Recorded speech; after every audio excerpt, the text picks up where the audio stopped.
तो हम लोग स्टार्ट करते हैं हमारा आज का सेशन। आप सभी का स्वागत करती हूँ मैं आज की हमारी इस वर्कशॉप की, जो हमारी 21 डेज की वर्कशॉप है, divinity is with in you. इसकी जो हमारी अद्भुत यात्रा जर्नी जो हमारी चल रही है, आज उसका दूसरा दिन। आज भी देखिए हमारा पूर्णिमा एंड हनुमान जयंती, तो उसकी सबको बहुत बहुत बधाई। और आज हमारा टॉपिक है पावर ऑफ फॉरगिवनेस, जिसमें हमें फॉरगिवनेस यानी क्षमा, क्षमा के द्वारा अपने खुद की आंतरिक शक्ति प्राप्त करने और अपने ज्ञान से हम सभी को अवगत कराने के लिए आज हमारे साथ हैं पीएमसी की शान सारिका सराफ मैम, जो हमारे साथ मैम जुड़ चुके हैं। लगातार 18 ईयर्स से अपने ज्ञान और ध्यान के अनुभवों से इस स्पिरिचुअल फील्ड में एक्टिव रहते हुए मैम कार्यरत हैं। तो स्वागत करती हूँ मैं पूरे सम्मान और प्यार के साथ सारिका सराफ मैम का आज यहाँ। और चलते हैं मास्टर्स हम मैम के साथ आज की इस यात्रा में।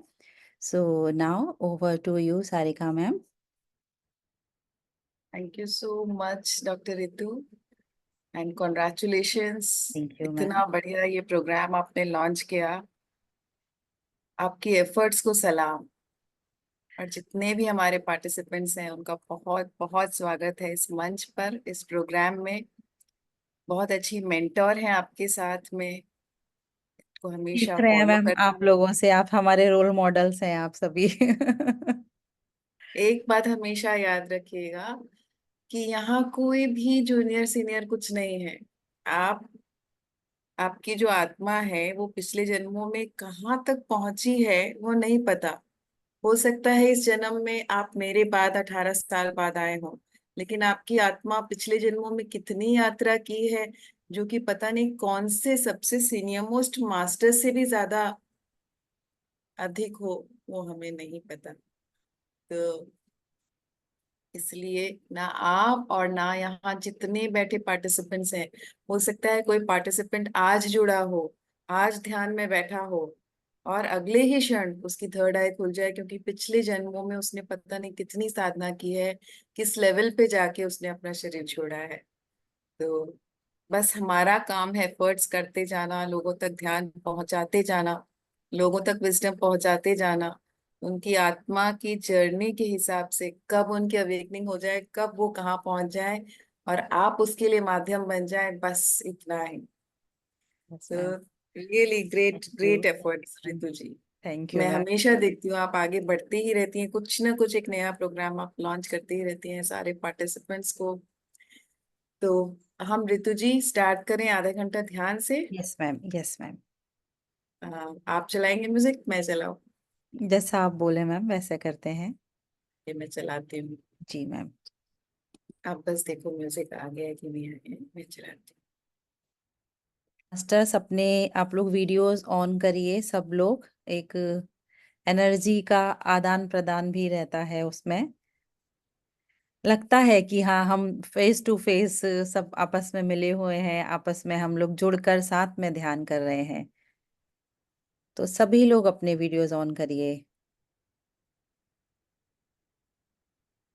हूँ। सभी हल्के से आंखों को बंद कर लीजिए, चश्मों को उतार लीजिए, उंगलियों को फंसा लीजिए, दोनों पैरों को आपस में क्रॉस कर लीजिए। सुबह की इस शांति को महसूस कीजिए। एक गहरी लंबी सांस,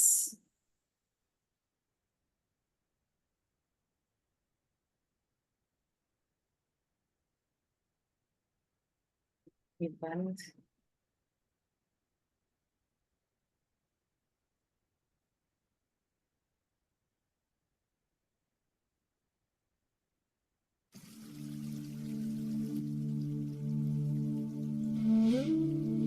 थोड़ा सा वॉल्यूम हम कम करेंगे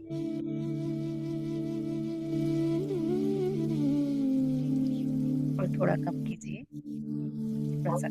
यस जी।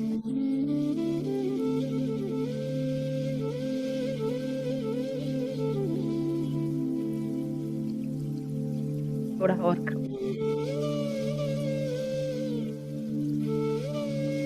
आपकी वॉइस नहीं आ रही है मैम। हाँ, इसीलिए।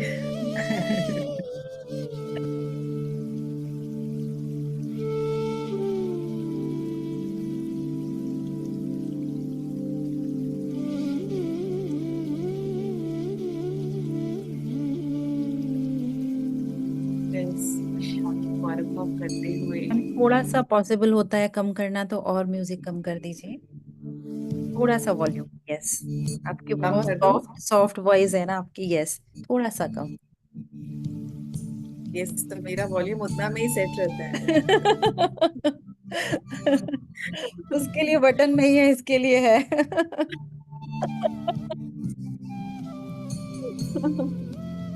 यस। तो फ्रेंड्स, हंसी आ रही है तो खुलकर हंसिए, बिल्कुल भी ऐसे मंद मंद मत हंसिए, खुल के हंसिए। उससे पता है इमीडिएटली चेतना हमारी गायब हो जाती है। जितनी हमारी चेतना ध्यान से गायब होती है ना, उतनी ज्यादा, कहीं गुना ज्यादा हमारी चेतना खुशी से, हंसी से, जॉय से गायब हो जाती है तुरंत। मन को पूरी तरह से प्रफुल्लित रख के, मतलब मन,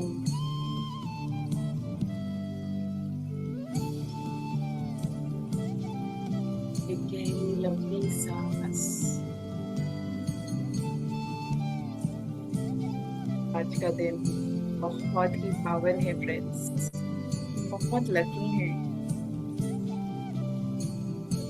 दुनिया में पता नहीं कहाँ कहाँ किस जगह से हम सब आकर आज सुबह की वेला में इस मंच पर जुड़े हैं। डॉक्टर ऋतु की इस एफर्ट से ये कोई कोइंसिडेंस नहीं है, ये पूरी तरह से प्लान है। आज की हाई एनर्जेटिक दिन में, पूर्णिमा के दिन, हनुमान जयंती के दिन, जो स्वयं भगवान पुत्र हैं, जो सरसों के पुत्र हैं, आज उनकी जयंती के दिन सब बैठकर ध्यान का ये लाभ उठा रहे हैं।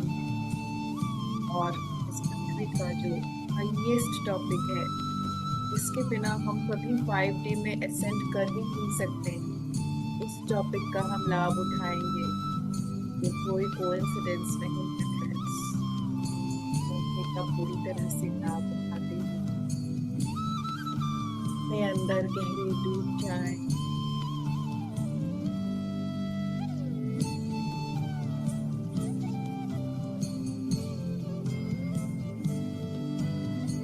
हर सांस के साथ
गाइडेंस नहीं होगी फ्रेंड्स, सिर्फ आप और आपकी सांसें और आपकी अंतरात्मा की ज्ञानता, आपका इंट्यूशन।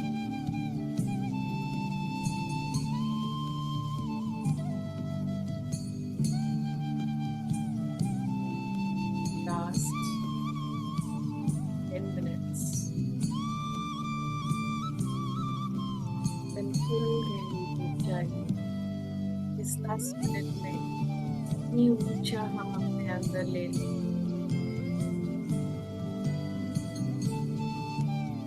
ताकि नॉर्मल दिन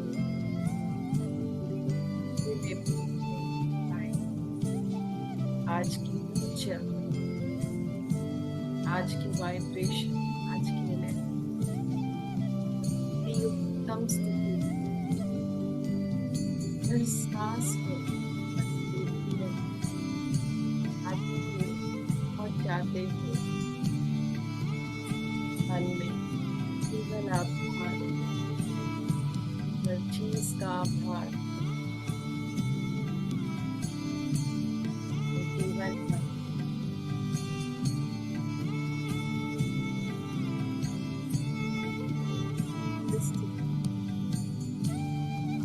परिवार का,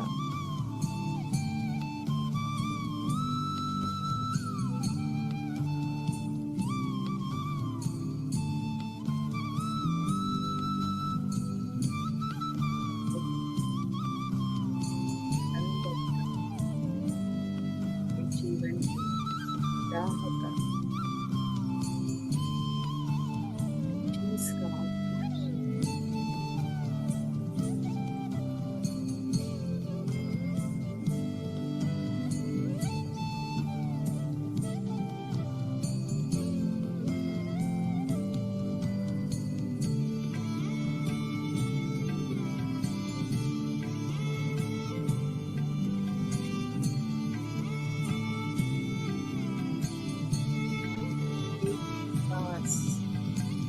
हमसे चूकने ना पाए,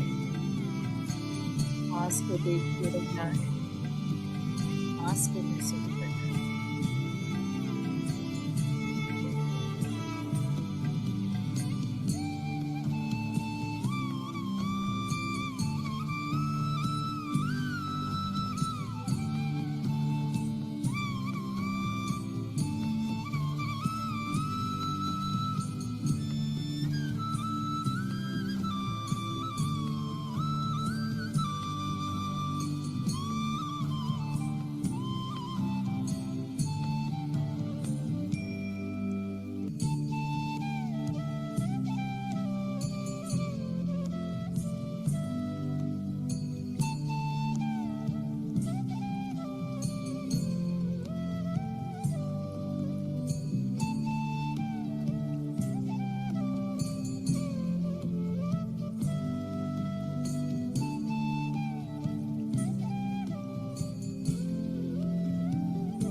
5 मिनट।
सांस के साथ।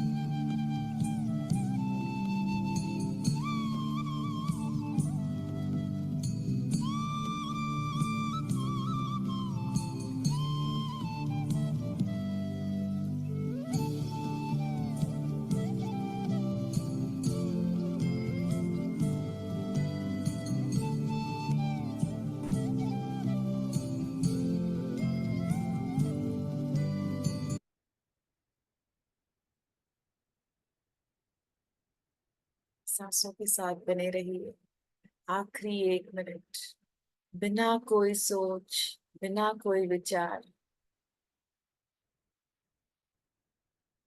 केवल आप और आपकी सांसें। हर एक सांस के साथ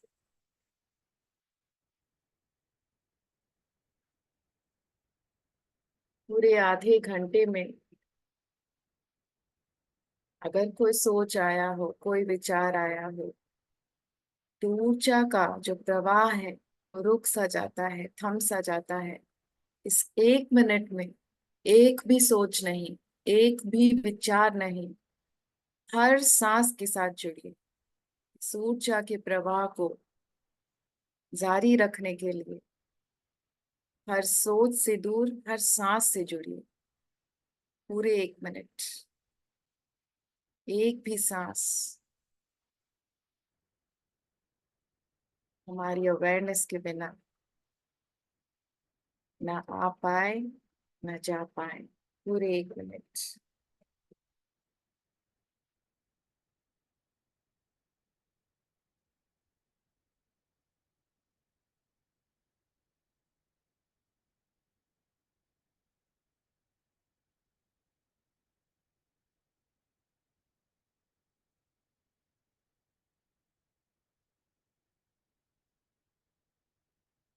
सस्पेंस।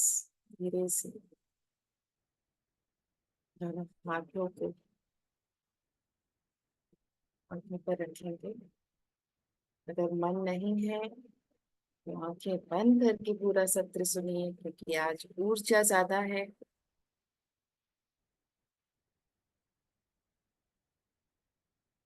5 4 3 2 1 0। धीरे से आंखें खोल सकते हैं। और मैं यही कहूंगी कि आप आज का सारा दिन अगर इसी ऊर्जा के साथ बने रहें, मौन में रहें, हल्का खाएं, ज्यादा से ज्यादा पानी पिएं, तो आज की जो अत्यधिक ऊर्जा है ये आप अपने पूरे शरीर में सिमुलेट कर पाएंगे। Thank so you ma'am, thank you so much. अब हम आज के ध्यान के सत्र के बाद आज के ज्ञान के सत्र की ओर जाते हैं। आज का हमारा टॉपिक है पावर ऑफ फॉरगिवनेस। फॉरगिवनेस मतलब क्षमा करना। क्षमा किसको करना है? जिसने कुछ ऐसा कार्य किया हो या कुछ ऐसी परिस्थिति उत्पन्न की हो जिससे हमारे दिल को ठेस पहुंची है। और कभी कभी ये नॉर्मल कोई परिस्थिति नहीं कि आपको खाना पूछ लिया, नहीं पूछा, ठीक से नहीं दिया, ऐसी छोटी मोटी परिस्थिति नहीं।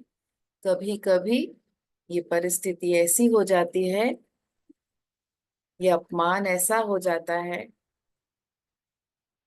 ये क्षति ऐसी हो जाती है कि आपका पूरा अस्तित्व हिल जाता है, आपकी पूरी दुनिया ही हिल जाती है, और आपका पूरा दिल ही पूरी तरह से छोटे छोटे टुकड़ों में टूट जाता है। और उस परिस्थिति में भी आपके दिल से सामने वाले के लिए हमेशा माफी, फॉरगिवनेस निकलने का क्या अस्तित्व है, क्या महत्व है, वो आज हम जानेंगे। तो फ्रेंड्स, दो बहुत ही गहरे दोस्त थे और आजादी के समय पर वो दोनों एक साथ जेल में कैद थे। और जेलर ने उन पर इतने बेरहमी से वार किए, इतने बेरहमी से उनको उन्होंने जख्मी किया कि किसी का दिल दहल जाए। उनको खून में भर के उनको मारा जाता था। बहुत वर्षों बाद जब आजादी मिल गई, वो दोनों बूढ़े हो गए थे, एक दूसरे से मिले बहुत वर्षों बाद। जब एक ने दूसरे को कहा कि क्या तुम भूल गए वो वक्त, क्या तुम्हें याद है कि कैसे आजादी के लिए हमने कोड़े खाए थे, खून में लथपथ होकर हमने चीखी थी, चीख की पुकार की थी, लेकिन किसी ने हम पर रहम नहीं किया, क्या तुम्हें याद है? उसने कहा कि हाँ बिल्कुल मुझे याद है, लेकिन मैं उससे बहुत ऊपर उठ चुका हूँ, आगे बढ़ चुका हूँ और अपने जीवन में बहुत शांति का अनुभव कर रहा हूँ, बहुत खुशी से जी रहा हूँ। तो दूसरे ने कहा कि कैसे भूल सकते हो तुम, आज तक हर दिन मैं उस पीड़ा से गुजरता हूँ, आज तक रातों की मुझे नींद नहीं आती चैन से, जब वो खून की लथपथ, वो सारी चीख पुकार आज तक मेरे दिल को दहला देती है, और मैं उसी दर्द में जी रहा हूँ इतने वर्षों के बाद भी। तो उसके उस दोस्त ने कहा, इसका मतलब तुम आज भी उस जेल में कैद हो जिससे हमें आज से 40 वर्ष पूर्व आजादी मिल गई थी। इससे क्या समझ में आता है दोस्तों, कि कोई भी आया, हमारा दिल तोड़ दिया, हमारा दिल दुखा दिया, हमारा अपमान कर दिया, हमारे अस्तित्व को हिला दिया, हम पर अन्याय किया और आगे बढ़ गया, भूल गया, अपने जीवन में खुशी से जी रहा है, और हम उस दुख को, उस दर्द को, उस पीड़ा को आज तक अपने दिल में रखे आंसू बहा रहे हैं। लॉस किसका? सामने वाले का लॉस हो रहा है। हम पीड़ा में हैं, हम दर्द में हैं, सामने वाले को कोई फर्क पड़ रहा है? यहाँ तक कि कभी कभी उसको अपनी गलती का भी एहसास नहीं होता है कि उसने आपके साथ ऐसा किया, वो मानने तक तो तैयार नहीं होता है कि उसने आपके साथ कुछ गलत किया। लेकिन जब आप इस पीड़ा में 24 घंटे रहते हो, सोचते रहते हो, आपका जीवन थम जाता है। आप आज भी उस बंधन में रहते हो जो उसने एक बार करके आगे बढ़ गया, लेकिन आप आजीवन उस बंधन में खुद को रख के उस पीड़ा को रोज रोज जी के क्या करते हो अपने साथ? जब इस पीड़ा में हम रहते हैं तो हमारा पूरा हार्मोनल सिस्टम बिगड़ जाता है फ्रेंड्स। हमारे शरीर के अंदर से जो एंजाइम्स रिलीज होते हैं, वो हमारे पूरे हेल्थ को एक ऐसी स्थिति में ले आते हैं जहां हम अंदर से पूरी तरह से डिसबैलेंस हो जाते हैं, इमोशनल कॉन्फ्लिक्ट में आ जाते हैं, इनर इम्बैलेंस में आ जाते हैं, डाइजेस्टिव इश्यूज होते हैं हमारे साथ, जिसके कारण हमारे और भी हेल्थ इश्यूज डेवलप होते हैं। स्किन प्रॉब्लम्स अगर किसी को है तो आप समझ जाइए कि आपने अभी तक माफ नहीं किया है। अगर हम माफ नहीं करते हैं तो इसके कॉन्सिक्वेंसेस इतने हाई हैं कि हमारा इमोशनल जो टर्मोइल है वो तो है ही, वो तो सामने दिख नहीं रहा है किसी को, हम ही उससे गुजर रहे हैं, लेकिन फिजिकली भी हम ऐसी स्थिति में आ जाते हैं कि हम ना पूरी तरह से स्वस्थ रूप से जी पाते हैं, और हमेशा अपने जिंदगी को एक बंधन में बांध के एक नॉर्मल से बहुत ही कम निम्न स्तर का जीवन हमने अपने लिए चुन लिया होता है। तो क्या करना है फ्रेंड्स? हमेशा हमें माफी देनी है, खुद के लिए, सामने वाले के लिए नहीं, क्योंकि ये हम खुद पर एहसान कर रहे हैं, हम खुद को एक बहुत बड़ा तोहफा दे रहे हैं अगर हम सामने वाले को माफ करते हैं। किसी ने भी कुछ भी आपको कह दिया, कर दिया, आगे बढ़ गए, लेकिन उसकी सजा खुद को नहीं देनी है। और इस दर्द से निकलने का सबसे कठिन उपाय है माफ करना। यहाँ बैठा हर एक पार्टिसिपेंट्स ये मन में सोच रहा होगा कि कैसे कर दें, लेकिन इसके अलावा हमारे पास कोई उपाय नहीं है। माफ करने की वो शक्ति मिलेगी कैसे हमें? हमें माफ करने की शक्ति मिलेगी जब हमारी ऊर्जा बढ़ी हुई रहेगी, जब हमारी चेतना बढ़ी हुई रहेगी। चेतना के स्तर के हिसाब से डिपेंड करता है कि कौन कितनी शिद्दत से, कौन कितनी प्योरिटी से सामने वाले को माफ कर सकता है। और माफ करना ऐसे मतलब ऊपरी स्तर पर अगर करेंगे तो कोई फायदा नहीं होगा। एक औरत थी, अपने डेथ बेड पर वो थी, डॉक्टर ने कह दिया अभी तुम्हारे पास 3 दिन है। तो उसने पूरा जीवन अपने मन में किसी के लिए शत्रुता रखी थी, क्योंकि उसकी तरफ से उसको बहुत सारा दर्द और पीड़ा जीवन में मिला था। तो जब 3 दिन उसके जीवन में था, तब उसने अपने शत्रु को बुलाया और उसको कहती है कि अब मेरे जीवन के 3 दिन बाकी हैं और मैं तुमको माफ करती हूँ, लेकिन एक ही शर्त पर, अगर मैं जी जाऊं अगर 3 दिन से ज्यादा, तो मैं तुमको माफ नहीं करूंगी। क्योंकि मैं मर रही हूँ, इसलिए मैं तुम्हें माफ कर रही हूँ। तो ये जो ऊपरी स्तर का जो माफीनामा है, ये काम नहीं करेगा फ्रेंड्स। तो इस तरह का माफी अगर आप दे रहे हैं किसी को, तो जान जाइए ये माफी नहीं है, ये बस एक एडजस्टमेंट है। और ये बिल्कुल भी ना आपके शरीर में काम करेगा, ना आपके मन में काम करेगा। और एक तरह की माफी कौन सी होती है जो नॉर्मली लोग मांगते हैं, फिर कहते हैं कि सामने वाला नहीं बदल रहा है। कहते कि उसने मेरे साथ ऐसा किया, वैसा किया, इतना नीच है, इतना ज्यादा जलील है, मुझे इतना अपमान किया, लेकिन मैं बहुत महान हूँ और मैं उसको माफ कर रही हूँ। इस तरह की माफी भी काम नहीं करेगी, जहां आप सामने वाले को पूरी तरह से एक ऐसे स्तर पे ले आते हैं, एक निम्न स्तर पर ले आते हैं, और अपने आप को एक अहम भाव में ले आते हैं कि इसके बावजूद मैं इतना महान हूँ, इतनी महान हूँ कि सामने वाले को मैं माफी दे रही हूँ। इस तरह की माफी भी काम नहीं करेगी। माफी बहुत ही सौम्य, बहुत ही निर्मल, बहुत ही प्योरिटी के साथ आनी चाहिए दोस्तों। दिल से आनी चाहिए, तभी आपकी जो आत्मा है उस दर्द से मुक्त होकर अपने आप को पूरी तरह से फ्री करेगी। जैसे कि चमेली के फूल की जो बेल होती है, आप जानते होंगे परमहंस योगानंद जी ने एक बार कहा था कि चमेली के जो फूल होते हैं उसकी कितनी सुगंध होती है, आपको पता है ना। उसकी जो बेल होती है, उसको जब जड़ से कोई काटता है, हथौड़े से मारता है, तो चमेली के फूल उस पर, वो जो बेल है, उन हाथों पर अपने फूल बरसाती है। तो माफी उसी तरीके से होनी चाहिए, जो हमारे दिल को चीर कर हमें ठेस पहुंचाता है, हम उस पर अपने माफी के, अपने प्रेम के फूल बरसा सकें। जैसे चमेली के फूल उसके हाथों पर गिरती है जो उस जड़ को काट रहा है, उसको सुगंध से और प्रेम से भर देती है। ठीक उसी तरह हमारे दिल से निकली हुई माफी उस दुआ के साथ आनी चाहिए कि सामने वाले का दिल शांत हो जाए, दुआओं से भर जाए, तब वो सही मायने में माफी होती है। और इस स्थिति में पहुंचना ही रियल, असली मायने में 5D पर पहुंचना है फ्रेंड्स। अगर हम 5D पर पहुंचना चाहते हैं, अगर कोई एक ही ऐसा इंसान है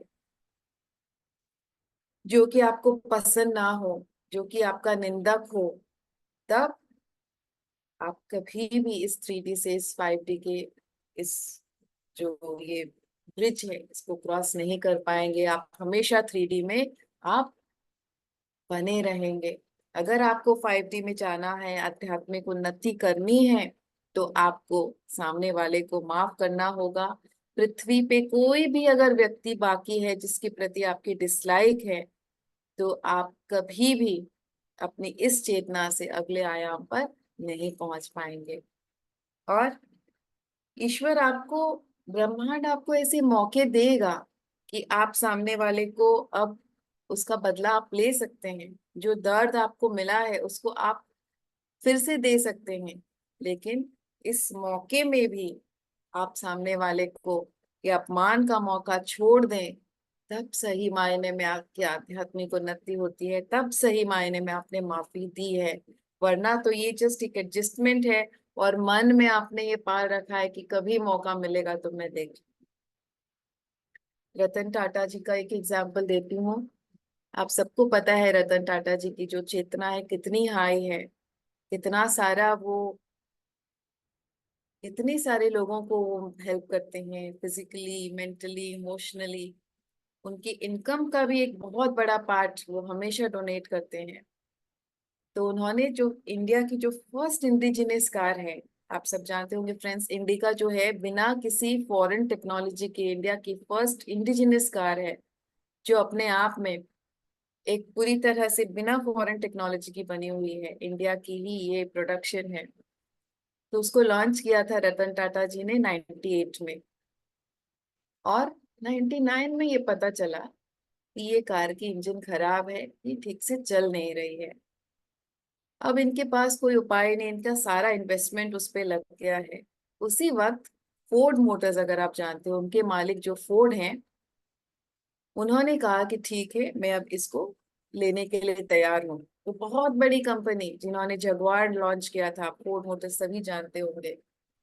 तो रतन टाटा ने अपने पूरी टीम के साथ वो गए उनके देश, और वहां पे उनके साथ मीटिंग रखी कि चलो, अगर ये इसको ले लेते हैं तो हम इस लॉस से बच पाएंगे, हम अपने आप को मेंटेन कर पाएंगे। और वहां मीटिंग में फोर्ड ने क्या किया, रतन टाटा की, उनकी पूरी टीम की बहुत बेइज्जती की, बहुत मजाक उड़ाया, हंसी उड़ाई, उनका अपमान किया। तो कहा, क्या जानते हो तुम लोग, तुम इंडियंस, गाड़ी के बारे में जो तुम लॉन्च करने चले थे, वो तो हम हैं जो इसको खरीद रहे हैं। रतन टाटा की पूरे अस्तित्व में इतना बड़ा ये जो अपमान, ये ठेस, लेकिन उन्होंने कुछ नहीं कहा। नेक्स्ट डे वो मीटिंग में भी नहीं गए, अपनी पूरी टीम को लेकर वापस इंडिया आ गए और काम किया, दिन रात जुट गए, इसके ऊपर रिसर्च किया। और इसके बाद धीरे धीरे धीरे धीरे, आप देखिए, आप खुद जाके गूगल करके देखिएगा, उसके बाद जो रतन टाटा ने मोटर्स कंपनी पर जो अपना कब्जा जमाया, एक पूरी तरह से एक उन्होंने एक इंस्पिरेशन रख दी। और ठीक 10 साल के बाद वो पूरी तरह से हाई में आ गए, अपने आप को उभार लिया अपनी मेहनत से, अपने रिसर्च से, दिल में उस दर्द को लेकर। और ठीक 10 साल के बाद फिर जब फोर्ड मोटर्स की बारी आई, उन्होंने जगुआर लॉन्च किया 2008 में। पूरी तरह से फेल, उनकी दो चीजें फेल हो चुकी थी, दो लॉन्च फेल हो चुके थे, वो पूरी तरह से बैंकरप्ट हो चुके थे, मिट्टी में मिल चुके थे। और उस वक्त रतन टाटा ने उनको ये ऑफर किया कि हम इसको खरीद लेंगे। फोर्ड की पूरी टीम अब हमारे देश आई, जिसने कहा था कि क्या इंडियंस कार बनाएंगे, उनकी पूरी टीम हमारे देश आई। और फिर से मीटिंग हुआ, और फोर्ड ने रतन टाटा से कहा कि आपका बहुत बड़ा ये, मैं मानता हूँ, बहुत ही एहसान मानता हूँ कि आप इसको खरीद रहे हैं, वरना हम सही में कहीं के नहीं रहे। उस वक्त रतन टाटा के पास ये मौका था कि वो अपने अपमान का बदला लेते, लेकिन यही है चेतना, वो चुप रहे। पूरे मान सम्मान के साथ उन्होंने उसको खरीदा, और पूरे मान सम्मान के साथ हमारे देश से वो लोग गए। तालियां दोस्तों, सभी को अनम्यूट करते हैं। इसको कहते हैं सही मायने में फॉरगिवनेस। सभी अनम्यूट कीजिए।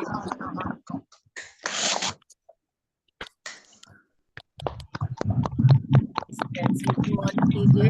ये है हमारे देश के रतन टाटा, और ये है सही मायने में फॉरगिवनेस। आपको मौका मिलता है अपने अपमान का बदला लेने के लिए। तो सभी बहुत को बड़ी बात है। Excellent.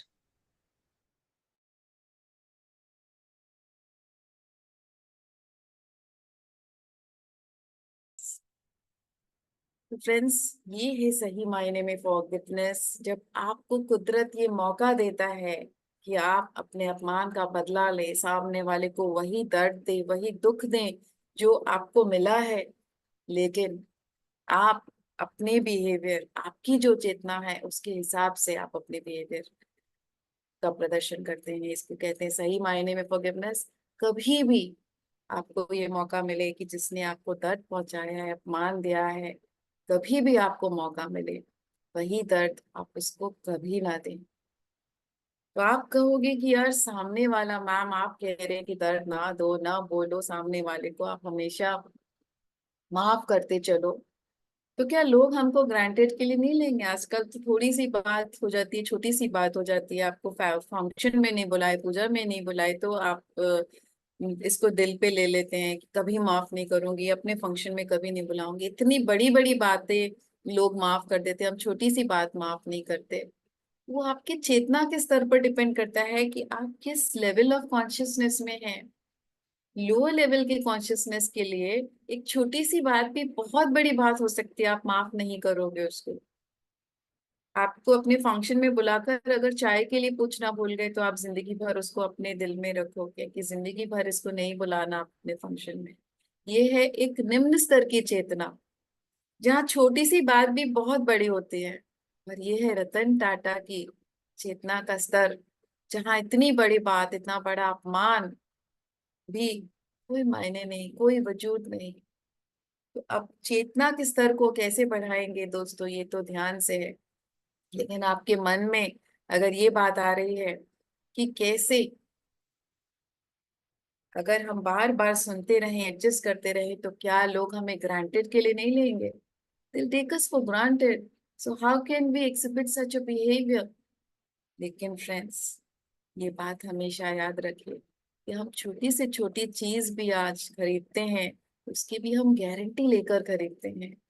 तो अगर कोई आपके बिहेवियर की गारंटी ले रहा है कि इसके साथ हम जैसा भी व्यवहार करें, इसकी तरफ से हमेशा अच्छा ही व्यवहार आएगा, अच्छे ही शब्द आएंगे, इतनी बड़ी कोई अगर आपके ऊपर गारंटी ले रहा है, तो इससे बढ़कर आपकी चेतना का स्तर तो कुछ हो ही नहीं सकता है।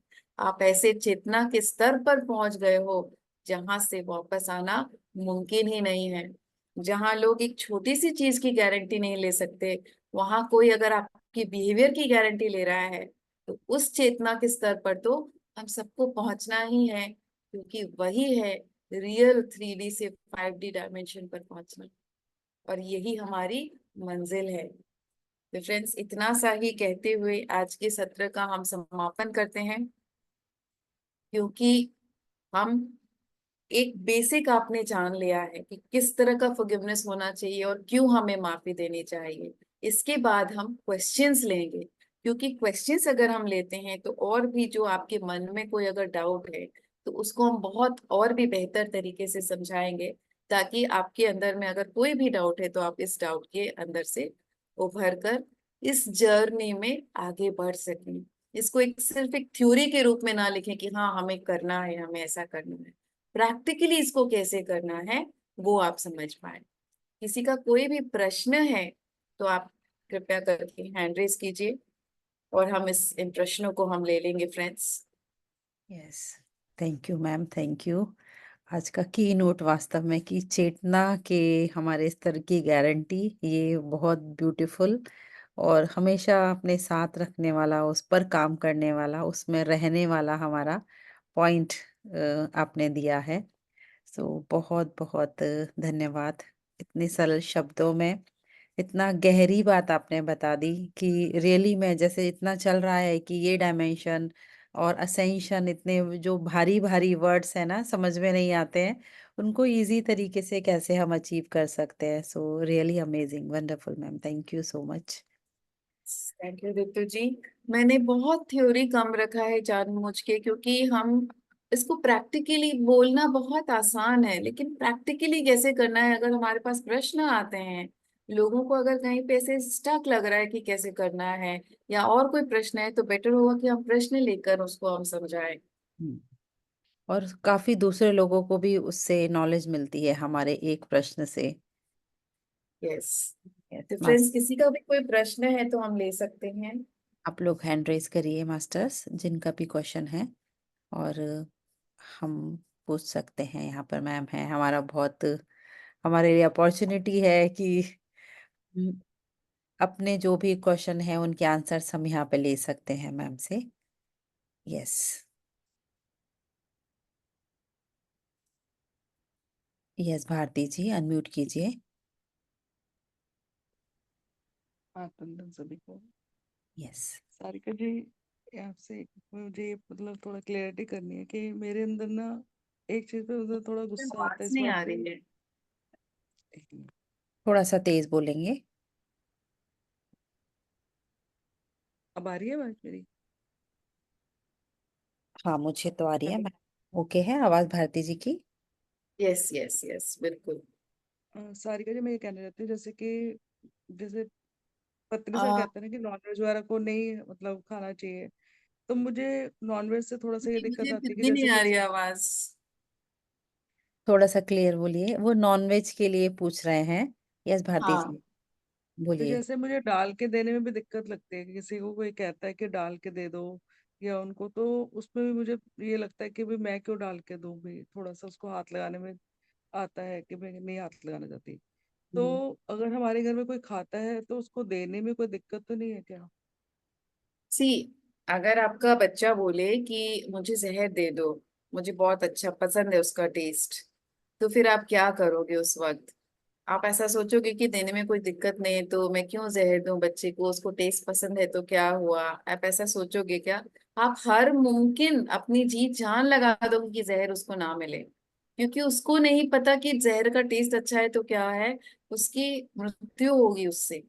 लेकिन आपको तो पता है नहीं, मैं ना। ये वाली बात नहीं कह रही, मैं ये कह रही हूँ जैसे कि अब वो खा रहा है नीचे ही, चाहे खा रहा है मेरी फ्लोर पे नहीं खा रहा, मगर उसको जैसे कि अब वो खा रहा है तो वो कह रहे हैं कि तुम छूते क्यों नहीं हो उसको, देने में क्या दिक्कत है? वो मेरे को मतलब घर वाले प्रेस करते हैं कि तुम मतलब बनवाओ अपनी किचन में और खाने दो, अलाउड कर दो।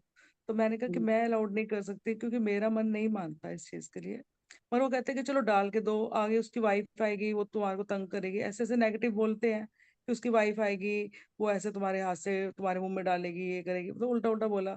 तो उसके लिए फिर आप कहते हो कि अब क्षमा कर दो उन लोगों को, तो फिर कैसे किया जाए? थोड़ा सा हाँ, मुझे आता है कि आप हमें माँ, डिस्टर्ब कर। जब तक बच्चा 18 साल का नहीं होता है वो आपके ऊपर है कि आप उसके ऊपर कर सकते हो, क्योंकि अब तक उसकी बुद्धि इतनी विकसित नहीं हुई है। 18 साल के बाद अगर उसका लाइफ प्लान में है, अगर उसको खाने में फिर भी अच्छा लग रहा है, सब कुछ प्रोज एंड कॉन्स आप बता दीजिए, उसको सारी विजडम दे दीजिए, उसके बाद भी अगर वो चूज कर रहा है तो उसकी मर्जी। आप अपनी बाउंड्री को ड्रॉ कर सकते हो कि मैं अपने हाथों से तुमको जहर नहीं परोसूंगी। वो आपके ऊपर है कि आप कैसे अपनी बाउंड्री करोगे। सपोज आपने व्रत किया होता है और कोई जबरदस्ती कहता है कि नहीं नहीं आज तो बहुत टेस्टी बना है, आज तो खाना खा लो, आज तो व्रत तोड़ दो, तो आप क्या कहते हो कि नहीं भाई माफ करो, आज मेरा व्रत है, कितना भी टेस्टी खाना हो मैं नहीं खा सकती क्योंकि मेरा व्रत है। ठीक उसी तरह आप ये बाउंड्री ड्रॉ कर सकते हो कि मुझे पता है ये जहर है, ना सिर्फ ये तुमको फिजिकली खराब करेगा, बल्कि तुम्हारे ये पूरे अस्तित्व को हिला देगा, क्योंकि तुमको इसके कर्म का भुगतान करना ही पड़ेगा। ये जानते हुए मैं अपने हाथों से तुमको नहीं परोस सकती, मुझे माफ कर लो। मैंने तुमको सब कुछ बता दिया है, मैं इससे अपने आप को अलग रखती हूँ और मेरी ये बाउंड्री है कि मैं इसको नहीं परोसूंगी। तुमको बहुत खाना अच्छा है तुम समझाया सर, बाहर खाओ, क्योंकि मुझे ये लग रहा था कि तुम्हारी मैं लाइफ गलत में तो है। नहीं कर रही। आज मुझे ये हाँ। क्लियर हो गया कि मैं सही चल। पहले मुझे लगा कि मैं डाल के नहीं दे रही तो गलत तो नहीं करेगी ऐसा भी मगर आज मैं क्लियर हो गया कि भाई मैं सही चल रही हूँ, राइट हूँ अपनी जगह। यस। Thank you. और इसमें भी ना भारती जी, सही और गलत का कोई क्वेश्चन ही नहीं है, आपकी चेतना उतनी है कि आप उस स्थिति में रह सकते हो कि आपको बिल्कुल नहीं पसंद है, आपको सब कुछ पता है, उसके बावजूद आप डालकर दे रहे हो। आपकी चेतना उस स्थिति में है कि आपको वो चीज डिस्टर्ब नहीं कर रहा है। इतनी क्लैरिटी के सामने इस वाले के सोल प्लान के हिसाब से एज अ मदर आप उसको सर्व कर रहे हो और वो चीज आपको डिस्टर्ब नहीं कर रही है, तब वो भी सही है। लेकिन आप डाल के दे रहे हो, वो चीज आपको डिस्टर्ब कर रही है, तो आपको राइट। अपनी बाउंड्री ड्रॉ करनी है। आपकी चेतना के ऊपर डिपेंड करता है कि आप, एक ही चीज है, दो अलग अलग व्यक्ति हैं, एक को इतना बुरा लगता है कि वो वहां रह ही नहीं सकता, वो चला जाएगा रूम के बाहर। एक की चेतना ऐसी है कि वो वहां रहकर भी उसको कोई फर्क नहीं पड़ रहा है, और एक की चेतना ऐसी है कि उसको, वो वहां रहकर उसको फर्क भी पड़ रहा है लेकिन वो कुछ नहीं कर पा रहा है, जा भी नहीं पा रहा है, करना भी पड़ रहा है। तो ये तीन अलग अलग चेतना के स्तर हैं, उसमें आप अपना कैसा रिएक्शन दे रहे हो, आपका कौन सा स्तर है वो आप डिसाइड करोगे। ना कोई इसमें सही है ना कुछ गलत है। समझ में आया? हाँ जी, बहुत अच्छा समझाया एक्सप्लेन किया। Thank you so much. Thank you भाजी। रुमकी जी, आप प्रश्न पूछ सकते हैं अपना। जी। हाँ, नमस्ते मैम। मैम, मेरा ये क्वेश्चन है, अगर कोई आपके साथ कोई भी बर्ताव करे तो आपने बोला उसको फॉरगिव करने के लिए, ये तो समझ में आ गई। दूसरा क्वेश्चन ये है, उनके साथ दूरी बनाए रखना जरूरी है क्या मैम?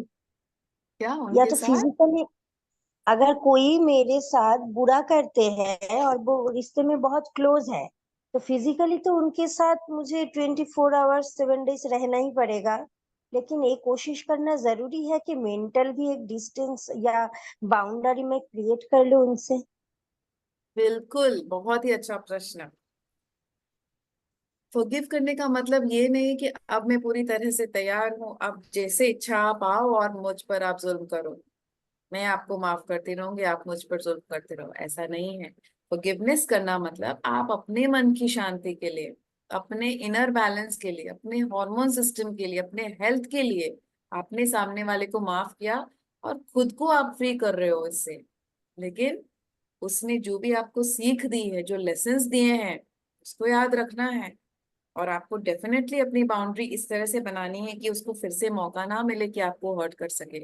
इसके लिए मैं आपको बताऊंगी, पृथ्वीराज चौहान और मोहम्मद गौरी के बीच में बहुत सारी लड़ाइयां हुई थी। पृथ्वीराज चौहान हर बार उनको हरा देते थे, मोहम्मद गौरी को, और हर बार फिर हराने के बाद उनको कहते थे चलो मैंने तुमको माफ किया, फिर माफ किया, और छोड़ देते थे।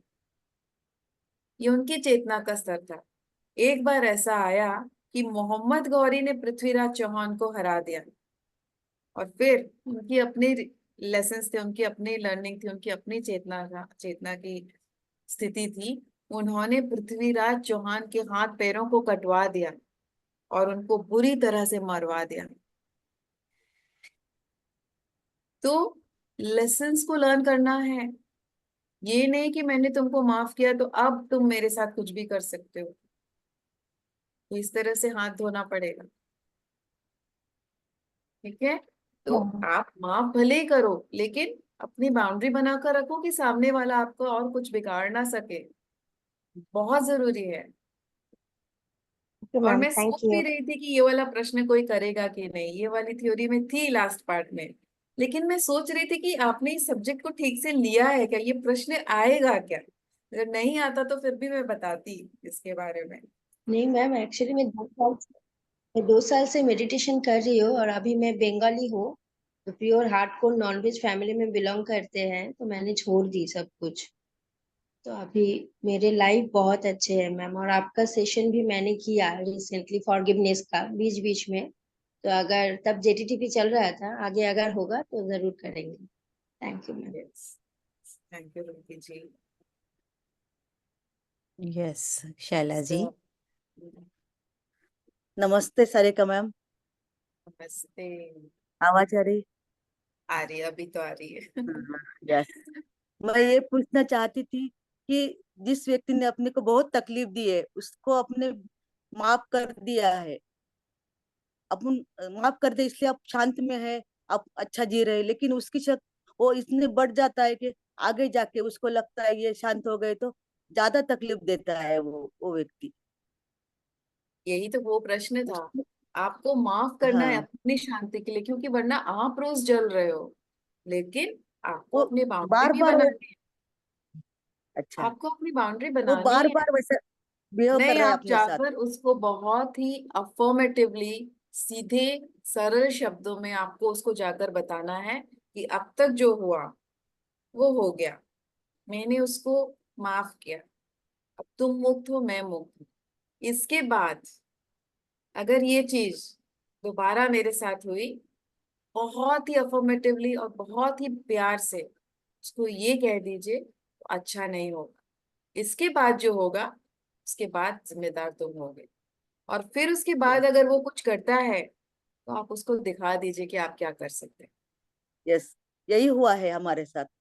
हमने बहुत दिन तक शांत रह के देखा है, उन्हें ज्यादा तकलीफ दिए तो तुम जैसा आज भी बोले वैसा कर दिया हमने। उसको बोला है शांत से, वो नहीं माना, तो हमने दिखा दिया उसको। अभी चालू है, हम शांत में है। हम वो तड़पड़ा रहे अभी, लेकिन हम शांत है। यस। Okay, thank you. ऐसे तो भी होता फ्रेंड्स, है मैम। ईश्वर हमें मौका देता है, ईश्वर हमें मौका देता है कि हम सामने वाले को नो उसके साथ ऐसा बिहेवियर कर सके, लेकिन हमें नहीं करना है। और एक बात और जो बहुत इम्पोर्टेंट है, मैंने मैंने मिस कर दिया बोलना, कि ईश्वर जानबूझ के भी कभी कभी हमारे जीवन में ऐसी परिस्थितियां लाता है जहां हमारा कोई कसूर ना होते हुए भी हमें उस दर्द का सामना करना पड़ता है, उस झूठ का, उस अपमान का सामना करना पड़ता है। और ये क्यों? क्योंकि ये बहुत बड़ा रहस्य है यूनिवर्स का। अगर आपको आध्यात्मिक उन्नति करनी है तो हम कहते हैं ध्यान से, सेवा से हम कर सकते हैं, लेकिन उससे कई हजारों गुना ज्यादा आध्यात्मिक उन्नति आप तब कर सकते हैं जब आपके सामने ऐसी परिस्थिति आए जहां आपको गलत ठहराया जाए और आप वहां चुप रहकर फिर भी अपनी लाइट में आप पूरी तरह से शाइन कर रहे हैं, शांति से, बिना कोई रिवेंज की भावना के, वो रेजिलियंस को डेवलप करना, उस शांति को डेवलप करना, और उसको सहकर उसमें चुप्पी बनाए रखना, अपने आप को फिर भी एक प्रेम पूर्ण स्थिति में रखना, सामने वाले के लिए कोई भी नेगेटिविटी नहीं। अगर उस स्थिति को आप पूरी तरह से 100% पार कर लेते हैं तो आपकी पूरी आत्मा की प्योरिफिकेशन उसमें हो जाती है। आपके आध्यात्मिक उन्नति कई लीप्स एंड बाउंड्स में, एकदम ऐसे चेतना का स्तर आपको मिलता है जो highest consciousness on the planet होती है। और जब ईश्वर किसी को बहुत ही प्रेम करते हैं, बहुत ही किसी के दिल के करीब वो रहते हैं, तब उनके जीवन में ऐसी परिस्थितियां वो बार बार देते हैं कि आपको दुख हो, अपमान हो, दर्द हो, और आप अपनी रेजिलियंस को, अपनी स्पिरिचुअल स्ट्रेंथ को, अपनी अंतरात्मा की शक्ति को आप इससे और ज्यादा डेवलप कर पाए, ये मौका मिलता है। जब सब कुछ शांत हो, सब कुछ अच्छा हो, उस वक्त आप अच्छे हो तो कुछ नहीं, 5 मार्क आउट ऑफ 100। सब कुछ तहस नहस हो, बिन बात के आपके ऊपर आरोप लगाया जा रहा हो, इधर से उधर से हर तरफ से, तो आप शांत हो, तब भी आप उस चमेले की फूल की तरह सबके ऊपर फूल बरसा पाए। ये होती है वो स्थिति जहाँ सही मायने में आपकी स्पिरिचुअल अवेकनिंग स्टार्ट होती है, आपकी आध्यात्मिक उन्नति स्टार्ट होती है। और बहुत ही जो प्रिय आत्मा होते हैं उस ब्रह्मांड के, उन्हीं के जीवन में ऐसी सिचुएशंस लाई जाती हैं कि उनकी इतनी उन्नति हो सके। यस ठीक है? मैम। एंड वो जो लोग, ऐसा होता है ना कि वो लोग भी अपने आप शांत हो जाते हैं मैम, कि जैसे ऐसे लगता है कि आ, मैं एक, हमको समझ में आ रहा है कि हाँ, अब हम फॉरगिवनेस की वैल्यू हमें पता है, हमने उनको माफ कर दिया है। सामने वाले को ऐसे कि वो उसको पता है कि हमने ये सब प्रॉब्लम्स क्रिएट की हैं, फिर भी इन्होंने हमको माफी दे दी है, माफ कर दिया है, या इनके ऊपर अब ये शांत हो गए हैं, तो एक पहले तो वो एक झाड़ के ऊपर चढ़ जाते हैं, ऐसा रहता है। फिर धीरे धीरे फिर भी उसका भी कोई इफेक्ट हमारे ऊपर नहीं आ रहा, चाहे वो कुछ भी कर रहे हैं, तो पता है वो लोग अपने आप, उनका बिहेवियर भी चेंज हो जाता है। वो खुद ही बहुत अपने, ऐसे लगता है कि ये लोग वो लोग नहीं हैं जो पहले ऐसे होते थे। लेकिन एक जो होता है ना कि नेचर होता है, वो नहीं होता चेंज उन लोगों का, फिर भी हमारे अंदर बड़ा सा प्यार, कंपैशन, हमारे अंदर कुछ यस, असर ही नहीं होता उनकी किसी भी डूइंग का। और इसको लगता है, स्पिरिचुअल अवेकनिंग कहते हैं ऋतु जी। स्पिरिचुअल अवेकनिंग आने पर ही एक इंसान ऐसा हो सकता है। और ये स्पिरिचुअल अवेकनिंग कोई ऐसा नहीं है कि ऐसा स्विच दबा दिया हो गया, ये एक पूरी तरह से प्रोसेस होता है। तो आप जो कह रही हैं, अगर आप उससे गुजर रही हैं तो आप जान लीजिए कि आप इस प्रोसेस से गुजर रही हैं। ये कभी कभी एक दिन में भी हो जाता है, कभी कभी कई साल भी लग जाते यस मैम, बड़ा टाइम लगा इसके लिए, like time in the sense कि ये समझ में आ गया था कि हमको फॉरगिवनेस वाला ही हमारा यहाँ चैप्टर है। बट कभी हल्का सा एक एक पॉइंट रहता था, या 0.5% भी रहता था कि वाई वाला आ जाता था, क्वेश्चन मार्क। लेकिन अभी वो क्वेश्चन मार्क तो बिल्कुल भी नहीं है, इवन उसके इम्प्रिंट्स भी दिखाई नहीं देते। एंड लगता है कि, और बहुत एक अलग ही फीलिंग रहती है उन लोगों के लिए कि ये बहुत भी बढ़िया। तो तो आपने हमारे वो ही। आपने वो 40 दिन का फॉरगिवनेस वाला सेशन पूरा कंप्लीट किया है? मैंने मैं बहुत पहले किया था, अभी तो काफी टाइम हो गया उस चीज को। 2022 में? यस। अच्छा, 2 साल हो गए। यस, लेकिन यही, मतलब आपको यही कहूंगी, तो 2 साल हो गए आपको इस स्थिति में पहुंचने के लिए, क्योंकि जब एक बार वो पहली बार वो 40 दिन का फॉरगिवनेस एंड डिजीज हीलिंग करते हैं ना, तब अंदर से वो घंटी बजती है कि हमें ये करना है। और लेकिन वो करना शुरू करने के और इस स्थिति में पहुंचने का जो ये समय है, इसमें बार बार बार बार बार बार वो ब्रह्मांड हमें ऐसी परिस्थिति देता है कि अब तो तुम सीख गए हो, अब तो तुमको पता है, अभी देखो, अभी मैं देखता हूँ तुम क्या करते हो। उस वक्त अब बार बार बार बार उस परिस्थिति से अगर पास हो जाए, तब धीरे धीरे धीरे धीरे आपकी अवेकनिंग का प्रोसेस शुरू हो जाता है। शुरुआत उन 40 दिनों से ही होती है। यस मैम, समझ में तो आ गया था कि ऐसे यही हमारा हमको करना है।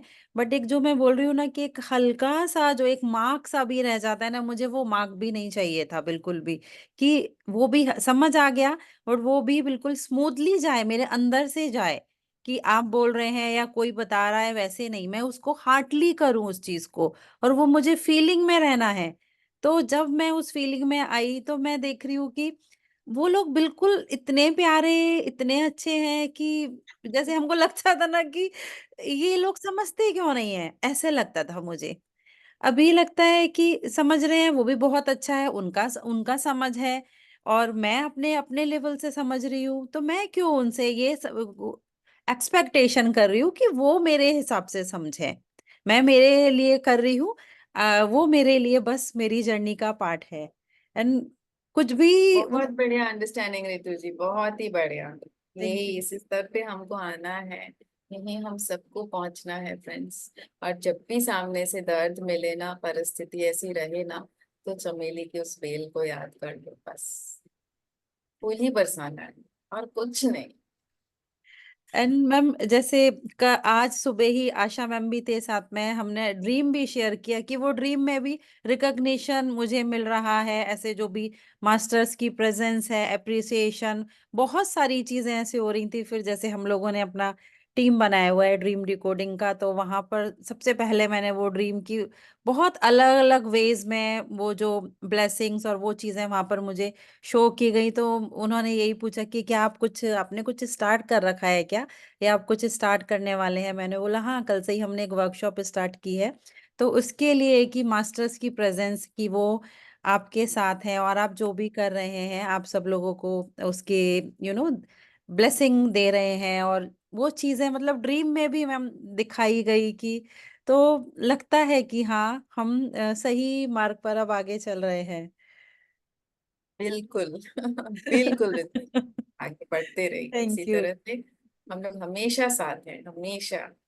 Yes ma'am, thank you so next much. ले लेते हैं हम। यस यस यस, एन के भट्ट जी अनम्यूट कीजिए, एंड आशा जी आप भी अनम्यूट कीजिए साथ में। आप किसी को बोल दीजिए। यस एन के सर, यस, पूछिए प्रश्न। हेलो। यस, आ हाँ रही है बताइए। आवाज। हाँ। हाँ मैम, मैं आपसे एक क्वेश्चन ये है कि मेरे कुछ प्रोफेशनल्स साथी हैं, उनको मेरे विषय में ऑलमोस्ट सभी कुछ आइडिया है कि मेरा क्या है हिसाब, मेरा विजन और ये सब। उसके बाद भी उसने मेरे से 3 दिन के लिए फंड्स लिए। ये एक प्रैक्टिकल प्रॉब्लम है एक्चुअली। ही टोल्ड मी कि भाई 3 दिन के लिए मुझे 7-8 लाख रुपया दे दो। मैंने अपने उससे लोन लेकर के दे दिया। अब उसके बाद उन्होंने मेरा वो पैसा दिया ही नहीं, कई साल हो गए। उसे कैसे माफ किया जाए? हम्म, तो एक इसके लिए मैं आपको एक और स्टोरी हाँ, सुना बताती इसमें हूँ। एक और इसमें दो और हैं कनेक्ट्स। ऐसे ही एक बहुत बड़ी कंपनी MM फोर्जिंग, वो भी मेरे बिजनेस पार्टनर्स हुआ करते थे। उन्होंने मेरे को अपना वो शेड बनवाया। जब शेड उनका कंप्लीट हो गया, करीब बहुत बड़ा अमाउंट उन्होंने मेरा होल्ड कर लिया और गेट एंट्री बंद कर दी। तो क्या क्या? इस तरीके के अपनी कंपनी का गेट, मतलब MM फोर्जिंग इतनी बड़ी कंपनी, उसे फोर्जिंग के फील्ड में टाटा कहा जाता है। Hmm they are very big people. Hmm yes. तो तो बता। ऐसे लोगों को कैसे हाँ फॉरगिव किया जाए? हाँ। तो मैंने अपनी जो स्पिरिचुअल जर्नी है वो शुरू की थी डॉक्टर अर्पिता प्रियदर्शनी के यहाँ से, जहाँ हम जी। रोज सुबह जाते थे। वो ध्यान करवाती थी, हमको योगा करवाती थी, और गीता का रोज एक चैप्टर हम लोगों को समझाती थी।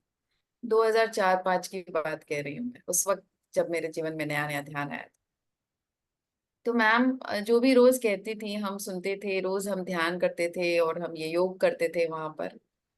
एक दिन मैम आकर क्लास में कहती हैं कि आज मैं बहुत खुश हूँ, मेरे बहुत बड़ा एक बोझ मेरा हल्का हो। तो हमने कहा मैम प्लीज शेयर कीजिए क्या है ऐसा। उन्होंने कहा कि कल मेरे घर पे मेरा इलेक्ट्रिसिटी का बिल आया, जो नॉर्मल 2,000 3,000 मैक्सिमम 5,000 होना चाहिए, वो 2.5 लाख से ऊपर का इलेक्ट्रिसिटी का बिल आया है 3 महीने का। जी। और मैं कल ही बिल चुकता करके आई हूँ, इसलिए आज मैं बहुत शांत हूँ, बहुत खुशी महसूस कर रही हूँ। हम सब एकदम सर पकड़ के बैठ गए। हम बोले कि मैम 2.5-3 लाख का आप बिल देख के आ रहे हो 2,500-3,000 की जगह, और आप शांत महसूस कर रहे हो। मैम प्लीज समझाइए, हम लोगों को नहीं समझ आ रहा है आप क्या कह रहे हो। तो मैम ने कहा कि जब ये बिल आया तो हम पूरी तरह से हिल गए कि भाई ऐसा तो हमने कुछ किया नहीं कि 2.5-3 लाख रुपए हमें देना पड़े। 2005 में आप सोचो 2.5-3 लाख का क्या महत्व था। 2005 या 6 के आसपास की बात है। तो फिर उन्होंने ध्यान में बैठा, उन्होंने देखा कि किसी जन्म में इस इंसान के लाखों करोड़ों रुपए इसने मैम ने किसी तरीके से जब्त कर लिए थे। अब इस जन्म में उनको मौका मिला है उसको रिटर्न करने का, और वो इंटरेस्ट के साथ, सूद के साथ बढ़ बढ़ के कितने रुपए हो चुके थे, करोड़ तक शायद पहुंच गया था। लेकिन क्योंकि ये हम सबको ध्यान सिखाती थी सेवा के लिए, मैम ने कभी भी एक पैसे नहीं लिए। इनकी आध्यात्मिक जीवन इस तरह से चलती थी कि हम सब जाकर वहां पर योग ध्यान करते थे, पूरी तरह से सेवा में थी मैम एक डॉक्टर होने के बावजूद। तो इन सब चीजों को मद्देनजर रखते हुए इस पूरे ब्रह्मांड ने उनके उस 1 करोड़ के उस लोन को, जो कि उनको पिछले जन्म से वो चला आ रहा था और इस जन्म में देना था, उसको सिर्फ 2.5-3 लाख का एक इलेक्ट्रिसिटी बिल करके बस छोड़ दिया।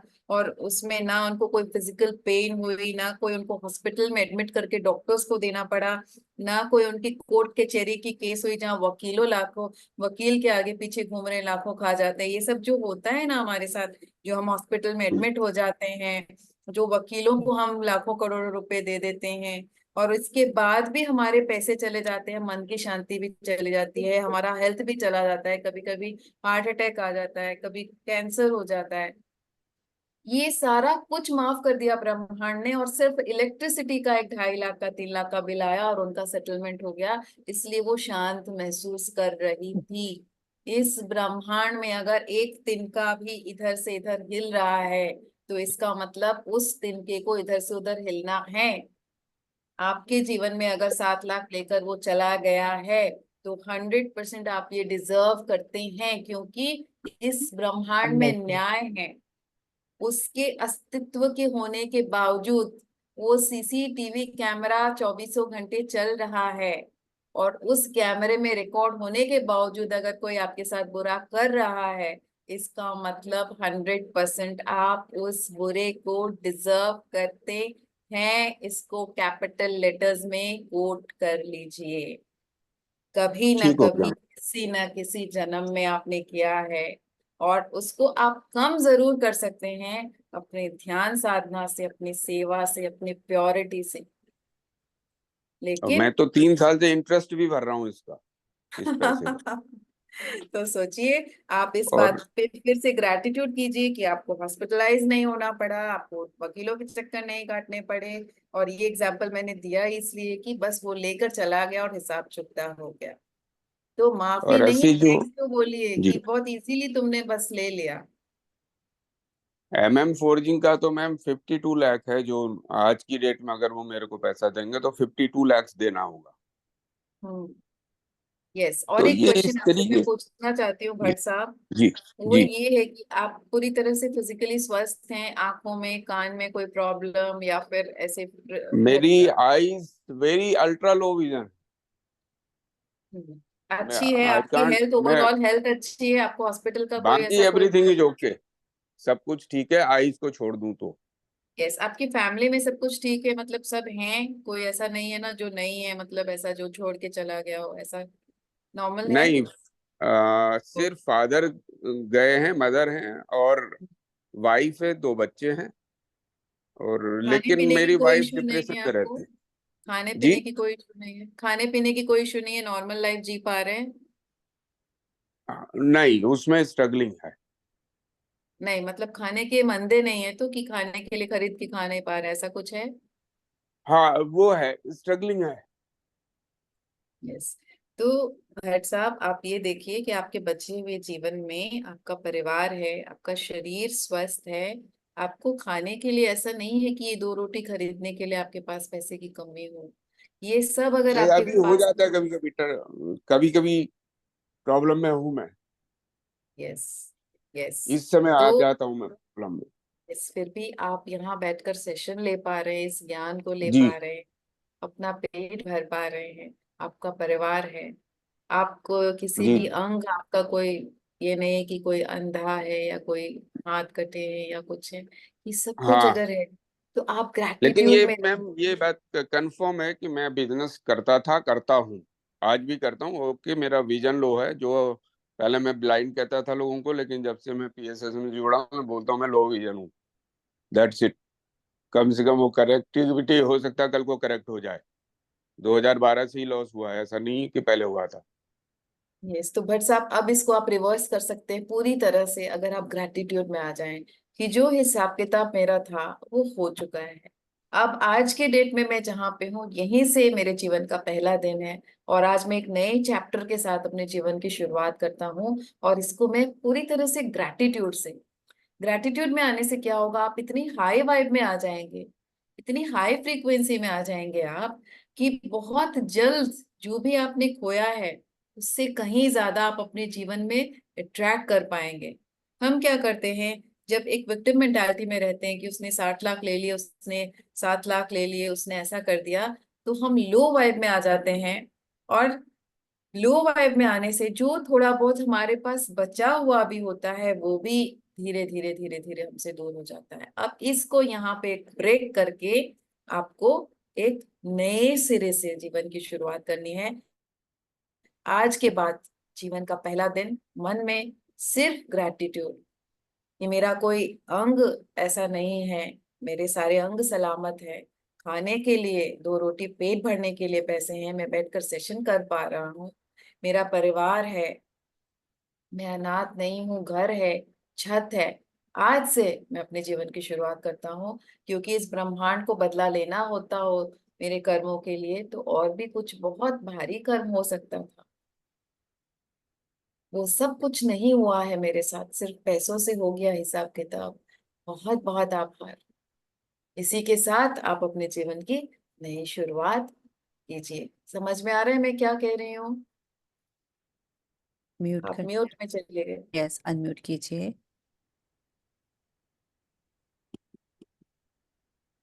Think he is unable to unmute. Yes, करवा लीजिए एनके भट्ट जी किसी से अनम्यूट। यस, तब हम नेक्स्ट ले लेते हैं। आशा जी को आशा ले जी। लेते हाँ, हैं। हो गया मैम, हो गया, अनम्यूट हो गया। हाँ, समझ में आया आपको? जी, हाँ, मेरे को समझ में आ गया। मैं आज से इस तरीके से इसको, वैसे तो मैं करीब 25 दिन में पहुंच गया हूँ आपके फॉरगिवनेस सेशन में, और मेरे दिमाग में अभी ये आता नहीं है कि क्या हुआ क्या नहीं हुआ। बट फिर भी अभी क्योंकि आज फॉरगिवनेस का ही सेशन था, तो मुझे लगा मैं एक बार और क्लियरिटी ले लेता हूँ। और ये मेरे लिए नहीं है, ग्रुप में कई लोगों के लिए इस तरीके की क्लियरिटी की जरूरत रहती है। यस, बिल्कुल। आज मैंने जो स्टोरीज शेयर की हैं और जो नए इनसाइट्स जी। मैंने शेयर किए, वो फॉरगिवनेस सेशन में नहीं थे। हाँ। वो हाँ, आज बोलने रतन का भी टाटा नहीं जी था, वाला तो मैंने बिल्कुल कैसे नहीं है। बोला भी मुझे पता नहीं है। जी। शायद आप रतन ही के टाटा लिए जी बोला। बहुत ही अच्छा एग्जाम्पल है वो इनफैक्ट मैम, वो मैनेजमेंट में भी कोट किया जाता है। एमबीए करते यस, समय बहुत बच्चों को बहुत कोट कराया बहुत ही जाता फेमस है। हाँ। एग्जाम्पल है। उनको तो वो, हाँ, ये वाला चाइना एग्जाम्पल तो में बहुत लाखों लोगों के लिए इंस्पिरेशन है। चाइना में जो भी एमबीए करते हैं उनके लिए रतन टाटा का ये फॉरगिवनेस का 100% कोर्स में, इंडिया में तो नहीं है लेकिन चाइना में है। अच्छा, ये बात मुझे नहीं हाँ। पता थी, नहीं, थैंक यू। आपको नहीं पता होगी, मुझे पता होगी। और भी एक कंट्री है जहाँ पे टाटा के ऊपर पूरा मैनेजमेंट कोर्स में एक चैप्टर है, मतलब वो एक को पेपर ही आता है ऑलमोस्ट। मेरे को नाम याद नहीं आ रहा उस कंट्री का। क्योंकि मैं अ, सालों बाहर रहा हूँ तो मुझे पता है इन चीजों का। बहुत बढ़िया, बहुत ही बढ़िया, ये आपने विजडम हमारे साथ जी शेयर किया। अगले बार हम सेशन में ये भी बोल सकते हैं। पर्सनली हाँ। मुझे बहुत ज्यादा प्रभावित किया था ये, और ये बहुत ही इंस्पिरेशनल जी एग्जाम्पल है। यस। मैं फिर से म्यूट हुआ है। यस, कोई बात नहीं, हम आशा जी को ले लेते हैं आशा तब जी को तक। लेते, शायद उनका लीव भी हो गया। थैंक यू सो मच, फिर से मौका मिला आपसे बात करने का। हाँ, वंडरफुल। मुझे कल एक फ्रेज याद, मतलब कोई कह रहे थे, मतलब कोई शेर और शायरियां जैसा बता रहे थे कि किसी को जीतने की है तो हमें उसमें भी ये सोच के मुस्कुराना चाहिए कि हम हार चुके, इसके लिए भी मुस्कुराओ। किसी का ये मतलब किसी का उससे नुकसान होना है लिखा हुआ है, तो उसके लिए भी मुस्कुराओ, आप सही सलामत तो हैं। तो वो हर वक्त मुस्कुराती हैं, बोलती जा रही थी, जब बोल भी रही थी कितना अच्छा लगा उसके लिए कि मुस्कुराओ हर चीज के लिए। उससे आपका एक्सेप्टेंस कितना बढ़ेगा, आपकी जो अंदर की शरीर के अंदर का जो एक्सेप्टेंस, हेल्थ वाइज भी हर चीज खूबियां, बहुत अच्छा लगेगा। किसी को खोया है आपने, ठीक है, उसका भी कुछ प्लान होगी भगवान, लाइक गॉड से, तो उसके लिए भी मुस्कुराओ, हर चीज के लिए बिल्कुल। मुस्कुराओ। बहुत सुंदर आशा जी, जितने दिन बहुत वो सुंदर हमारे शेयर साथ रहे उसके लिए मुस्कुराओ एटलीस्ट। यस। किया। यस, बहुत थैंक यू सुंदर। So much for thank you everything. Asha ji, thank thank you you, Asha thank you for ji. Sharing this. इतना अच्छा उन्होंने बताया कि यस, ये यूनिवर्स के न्याय के हिसाब से ही है कि जो भी हो रहा है अपने यूनिवर्स के न्याय के हिसाब से हो रहा है, तो हर परिस्थिति में मुस्कुराओ। क्योंकि आप तभी मुस्कुरा सकते हो जब आप ग्रेटिट्यूड में रहते हो, और जब आप मुस्कुराते हो तो आपकी चेतना का स्तर इतना बढ़ जाता है कि जो भी आपने खोया है उससे कई गुना ज्यादा वापस पाने की स्थिति में आप आ जाते हो। और ये साइंटिफिकली भी सही है। ठीक है, थैंक बहुत यू बढ़िया। So much. हम ये मान लें कि हमने खोया है तो शायद जिसको मिला है हमसे ज्यादा जरूरत उसको थी, इसलिए जरूरत, हम राइट मुस्कुराए। यस। राइट। तो हर बहुत चीज में हम क्या बात पॉजिटिविटी। है, बहुत खुशी हो रही है मास्टर्स के मूड से ऐसी सब बातें सुनकर, बहुत अच्छा लग रहा है। बहुत बढ़िया। थैंक यू नेक्स्ट ले लेते, आशा शैला जी मैम। को ले लेते, फटाफट से ले लेते। डॉक्टर मुझे पता था वर्षा जी। क्वेश्चंस बहुत ज्यादा आने वाले हैं क्योंकि 8 बजने में आ गए यस मैम। हैं। डॉक्टर वर्षा जी आप अनम्यूट कीजिए, कविता जी आप भी अनम्यूट कीजिए, और one by one. Sonali ji unmute कीजिए। नहीं अभी, हाँ पहले एक को वर्षा, कविता ये जी सबको वर्षा एक जी को साथ ले। अनम्यूट करके। यस जी, वर्षा जी बताइए। आत्मवंदन मैम। अभिनंदन। आत्मवंदन। हाँ, पहले भी मैंने सुना है मैम आपको, बहुत अच्छा बताती है आप। आपकी आवाज में ही इतना ये है ना बताने का, तो बहुत अच्छा लगता है सुनने में। तो अभी मैं सबके एक्सपीरियंस सुन रही थी मैम, इसीलिए मुझे भी लगा कि मुझे भी थोड़ा एक थोड़ा क्वेश्चन आया है। तो बचपन से ही मेरा क्या हुआ मैम कि मुझे देना ही पड़ा सबको। मतलब बहुत पहले मेरे पेरेंट्स गए, मैं 18-19 साल की थी, तो सबका मुझे मतलब वो तो मेरा ये कर्तव्य था, इसीलिए मैंने किया, ऐसा मैं सोचती हूँ। अभी तो खैर ध्यान में आई हूँ। तो और अभी भी कैसे होता है मैम कि मुझे ना सबका करना पड़ता है, मतलब ऐसे लेने देने के इस मामले में भी कि मैं ही सबको ऐसे मन से लेती हूँ, बड़े मन से, मतलब जो भी कुछ लेना है, बहन भाई हो या सोसाइटी में कोई हो, आप ऐसा। आपका तो प्रश्न क्या है? यही मेरा प्रश्न है मैम कि मेरे साथ ऐसा क्यों होता है, क्या मैंने तो भी आप ऋतु जी से ना हाँ वो 40 दिन का फॉरगिवनेस का लिंक मांग लीजिए। आप उसको शुरू से जी लेके 40 दिन तक सुनिए। उससे क्या हाँ होगा, हाँ आपको पता चल जाएगा कि क्यों आपके साथ ऐसा हुआ, क्या क्या कारण है आपके साथ ऐसे होने के, और हाँ। क्या क्या निवारण है। निवारण भी नहीं पता मैडम, चल वो जाएगा। तो हाँ अभी तो ध्यान में आए हैं, तो वो मैं तो सुनती रहती हूँ, मुझे पता है फॉरगिवनेस के बारे में, लेकिन ऐसे ही मन में आ गया मेरे। बट और मैम मुझे अच्छा सुनिए लगता है सबको वर्षा जी, देना। जी सारिका मैम का एक डिफरेंट वो काइंड ऑफ उसमें विजडम है, एक बहुत ब्यूटीफुल जी जी तरीके से 40 डेज, यदि आप उसको सुनेंगे ना तो आप जो जी प्रश्न जी। कर रहे हैं वो प्रश्न नहीं रहेगा। बहुत अच्छे से मैम ने डे ओके बाय मैम। डे समझाया है, एंड यहाँ पर शेयर भी कर दिया है उसका लिंक, जी मैम। वो जी आप मैम, कर सकते हैं देखेंगे। डेफिनेटली, है ना। Okay okay. जरूर थैंक से यू थैंक यू। करिए। जी जी, thank yes, you. Thank you. Yes yes Ritu Kavita ji, जी। हमारा मेन अभी एम है कि इस पूरी दुनिया को हमको अगले आयाम पर लेकर जाना है, और इसके लिए हम सबको इस ब्रह्मांड ने चुना है। और जब तक हम माफ नहीं करते हम अगले आयाम पर नहीं जा सकते। इसीलिए हम सब लगे पड़े हैं कि जो भी इस लो वाइब में है उसके जीवन में ये फॉरगिवनेस सेशन आ जाए, ताकि वो अपनी परिस्थिति से उठकर अगले आयाम पर जाने के लिए तैयार हो जाए। और फिर वो बंदा ऐसी इस तरह से खड़ा हो जाए कि अपने आसपास के भी सारे लोगों के लिए वो एक इंस्पिरेशन बन जाए। यही कारण है कि हम पूरी तरह से लगे पड़े हैं इस चीज के लिए।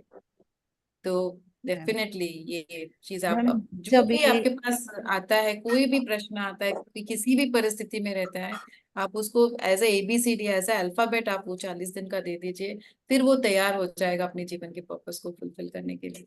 Sure ma'am sure. Yes. जब ये टॉपिक आया था मुझे इसका वर्कशॉप के लिए 21 डेज का, तो ये जब फिर उसके बाद बैठी कि अब 21 डेज हो गए, इस 21 डेज में करना क्या है ना। मास्टर्स का भी आ गया, उनको टॉपिक्स या तो मैं पूछूं या फिर मैं ऐसे बात करूं।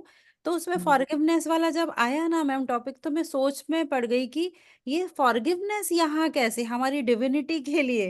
अगेन फिर देखिए कितना ब्यूटीफुल आज आपने उस चीज को समझाया। एंड वहां पर फिर हाँ क्लियरिटी भी हुई थी कि हमारे असेंशन के लिए दिल में ही रख के बैठेंगे तो हम कहाँ असेंड हो पाएंगे।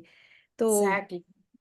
ये जरूरी है, पहले ऊपर जाने के लिए हमको हल्के होना पड़ेगा ना, हल्का होना है तो खाली होना पड़ेगा। तो बिल्कुल, और इसीलिए देखिए आज दूसरे दिन ही इसको रखा गया है यस, यस दूसरे कि दिन। ये नहीं समझेंगे तो आगे की कोई टॉपिक नहीं समझ में यस आएगी। मैम।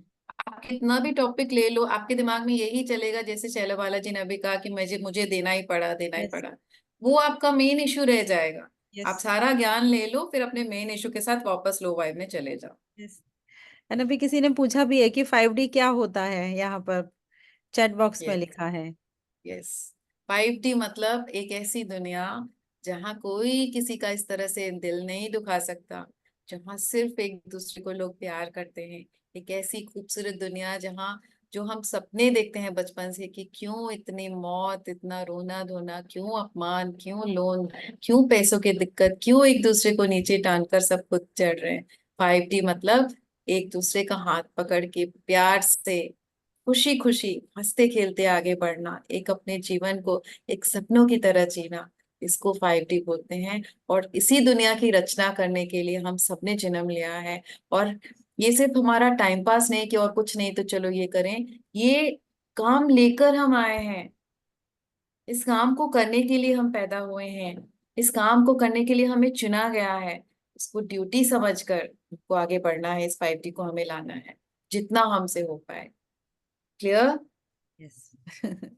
एंड सब कुछ ऑटोमेटिकली डिजाइन अपने आप हुआ है, मैंने कुछ खुद से ऐसा बैठ के नहीं किया है कि जो आता गया गाइडेंस उसके हिसाब से। और देखिए सामने। बिल्कुल, ये ब्रह्मांड ही करवाता है, हमें सिर्फ यस मैम। माध्यम बनना पड़ता है, और आप माध्यम अच्छा बने हैं। Yes. Thank you ma'am. Yes Kavita ji, fast ले लेंगे क्वेश्चंस, है ना हाँ, अभी मास्टर्स 3 ही मैम का। क्वेश्चन से यस। 8 बज गए हैं। आत्मवंदन मैम, रितु मैम, थैंक आत्मबंधन। You ma'am. मेरा भी एक क्वेश्चन था कि हम मतलब मुझे इतने साल इन लॉज में ऐसे टॉर्चर किया जाता था मतलब मेंटली, तो मैं बहुत फील करती थी। और इतनी सारी मतलब प्रॉब्लम्स, मैंने इतनी सारी हेल्थ इश्यूज हो गई तो मैनिफेस्ट कर, लेकिन मैं कभी पलट के मन में नहीं आता था कि मैं भी उनको ऐसे करूं या ऐसे बदला लूं या क्या। लेकिन मैं ये सोचती थी कि मेरे साथ ऐसा क्यों होता है।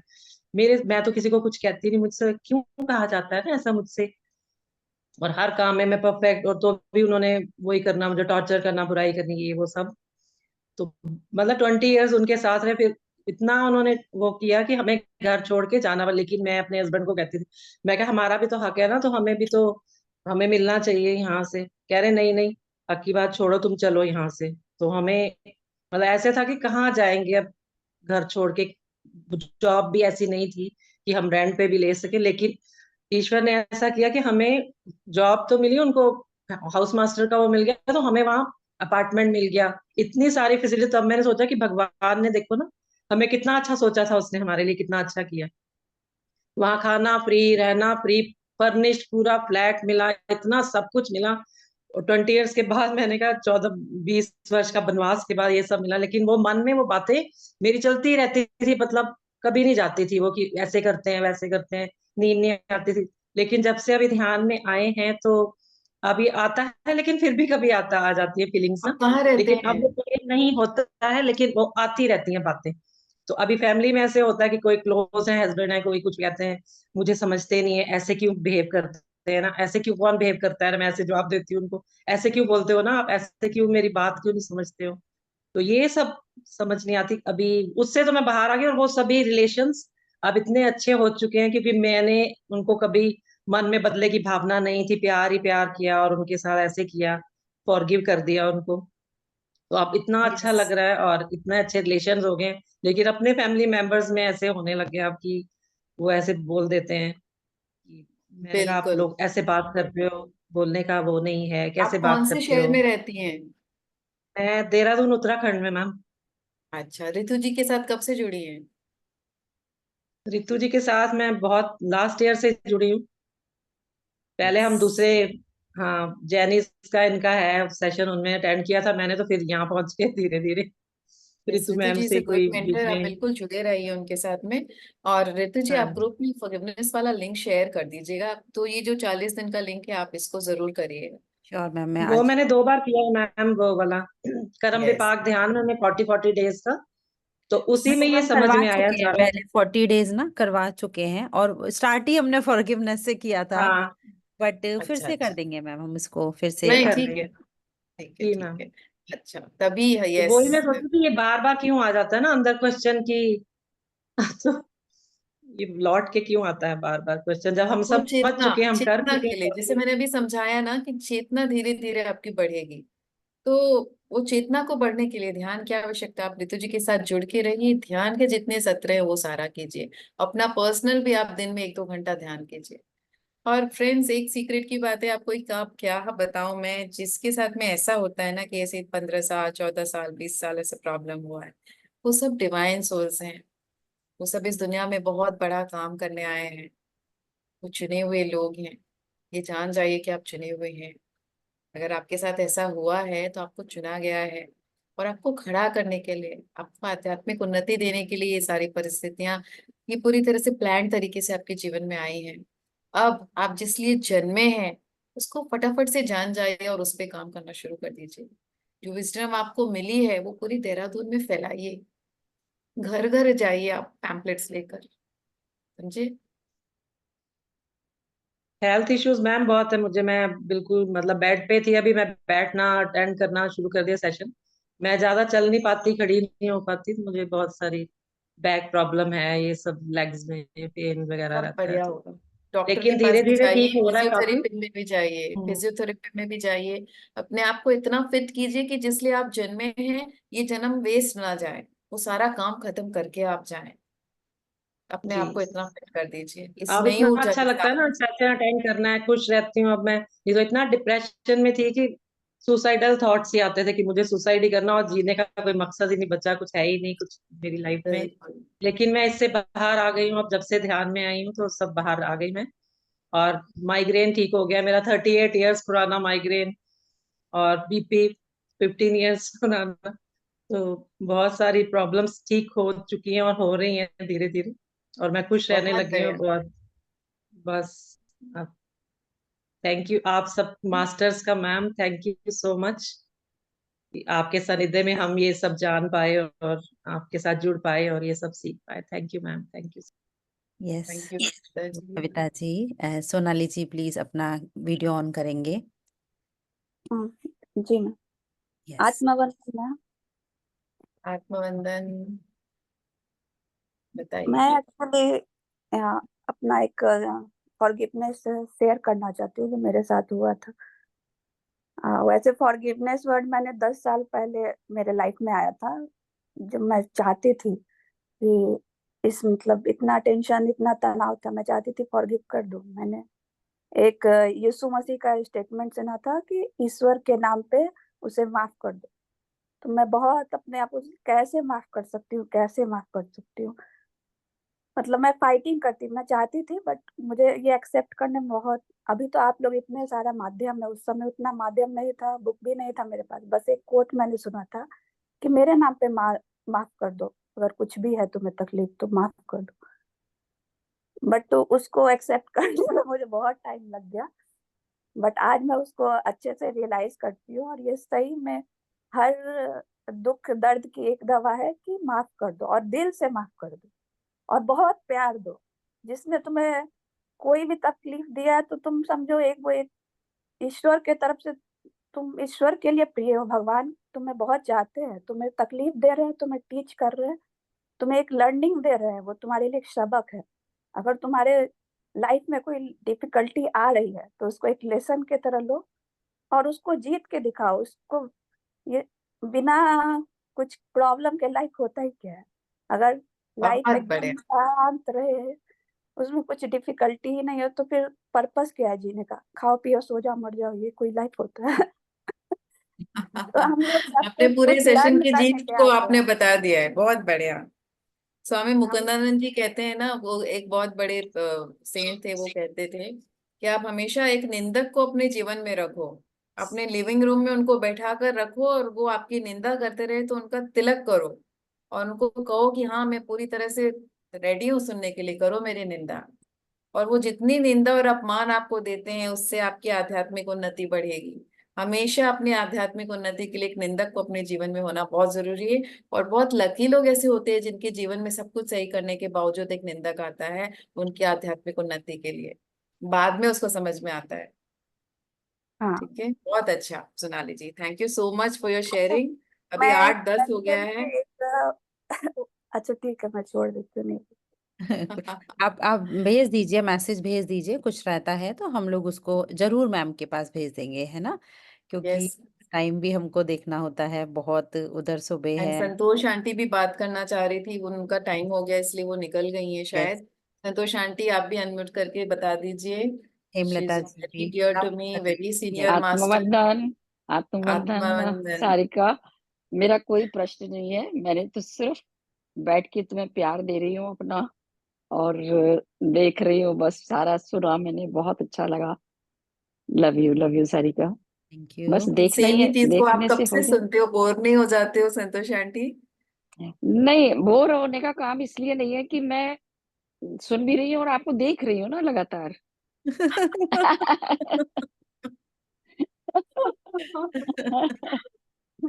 ये यस। प्यार होता है। Yes, thank you. थैंक जी, you for so much love aunty. Thank you Sarika. Hmm, Sarika yes ma'am, आगे बढ़ते हेमलता आपने जी रहो। को भी साथ में ले लिया है जी। यस मैम बताइए। 5D का आपने बहुत अच्छा बताया कि आप सब छोड़ दोगे तभी ऊपर उठोगे। कई बार हम पकड़ के रखते हैं मैम, कई बार ऐसा होता है ना, हमारे अंदर से अवचेतन मन से कुछ कुछ निकल के आता रहता है, आता रहता है, आता रहता है। उसको कैसे फॉरगिव करें? क्योंकि आप शायद वो वही किसी आपको, यस आपकी जब चेतना की उन्नति नहीं हुई रहती है, या फिर आपको उतनी क्लैरिटी नहीं होती है कि ये सारे कारण हैं, तभी आपको वो बार बार लौट के, ये दो ही कारण हो सकते हैं। आप एक बार और 40 दिन वाला फॉरगिवनेस कीजिए, कहीं कोई पॉइंट ऐसा होगा जो आपने मिस किया होगा, अभी तक अमल नहीं किया होगा, तो आपको तुरंत पकड़ाई में आ जाएगी। और दूसरी बात है कि आप उसको फिर से करोगे तो आपकी चेतना भी बढ़ेगी, और इस बार शायद आपको वो पूरी तरह से वॉश आउट करके आपको आपके अगले जो लेवल है, स्पिरिचुअल लेवल, वहां तक आपको ले जाए। Thank you ma'am. मैं तो जो भी आता है उसको आपके सेशन में भेज देती हूँ फॉरगिवनेस का, और उसको वो फॉरगिवनेस वाला जरूर देती हूँ, क्योंकि उससे काफी सब लोग को रिलीफ मिलता है। फिर वो आके बताते हैं कि अच्छा, मतलब मेरे को बहुत फायदा हुआ है करके। लेकिन कई बार मेरे संग भी यही होता है कि पता नहीं कहाँ से निकल के कोई चीज पिंच कर जाती है। यस, ये दो कारणों की वजह से होता है। एक तो आपका ध्यान कम हो गया होगा, 100% लिख के रखिए। आपका ध्यान कम हो गया होगा, आप ध्यान बढ़ा दीजिए। रोज का जो ध्यान है वो बंद हो गया होगा, आपकी रूटीन गड़बड़ा गई होगी। फ्रेंड्स, सब कुछ करने के बावजूद 3-4 साल के बाद अगर फिर से चलकर वही चीज वहीं आ जाए, तो 100% ये लिख के रखिए, या तो आपका ध्यान कम हो गया है, या जो रेगुलरिटी है, जो हम रोज ध्यान करते हैं, वो बंद हो गया। आज किया, 3 दिन नहीं किया, तो आप वहीं आकर पहुंच जाओगे। जब तक एक पर्टिकुलर चेतना के स्तर पर आप ना पहुंचे, कि वहां पहुंचने के बाद तो आप और नीचे जा ही नहीं सकते, तब तक आपको रोज ध्यान करना आवश्यक है। वरना आप कितने भी बड़े मास्टर हो, आप फिर वही जगह पर आकर पहुंच जाओगे।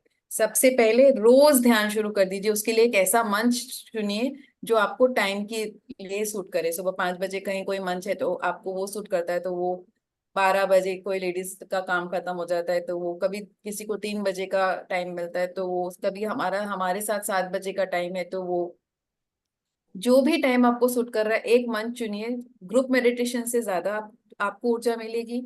आपका एक मंच रहेगा तो आपकी रूटीन में रहेगा, रेगुलरिटी रहेगी। घर में शादी ब्याह फंक्शन है तो उसी मंच का जो यूट्यूब आपको मिलता है, आप रात में सोने के पहले 10 मिनट उस यूट्यूब को सुनकर ध्यान करके सो सकते हैं।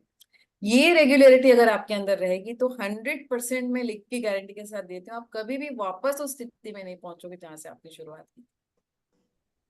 ये थैंक यू बेसिक है, मैम। के बाद आपको जितना ज्ञान लेना है आप लेते रहिए। मैम एक थैंक बहुत यू मैम।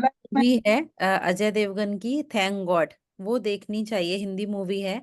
उसमें है तो वो कर्मा एंड हमारे जो भी फॉरगिवनेस है, बहुत एक एक छोटे छोटी उसके जो उनकी डूइंग्स है उनको बहुत अच्छे से उसमें बताया गया है। आज सुबह ही मैंने एक सेशन में उसके लिए भी बात किया था हिमलता जी के साथ, कि वो मूवी हमको देखनी चाहिए, कि कैसे हम अननोइंगली अपने ये सब चीजें कर्म कर लेते हैं और फिर हम दोष देते हैं ये सब, और फिर माफ करने के लिए रेडी नहीं होते हैं हम।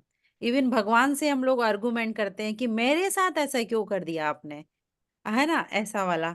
तो नहीं, जितने भी मैं बोलती हूँ विलेंस है ना जो हमारी लाइफ में ऐसे जो कर रहे हैं, तो हम भी हीरो हैं और हमारी मूवी है ये। बिना विलेन के कोई हीरो की मूवी हिट नहीं होती, तो हीरो और विलेन दोनों का होना जरूरी है हर मूवी में। तो उनको बहुत बढ़िया।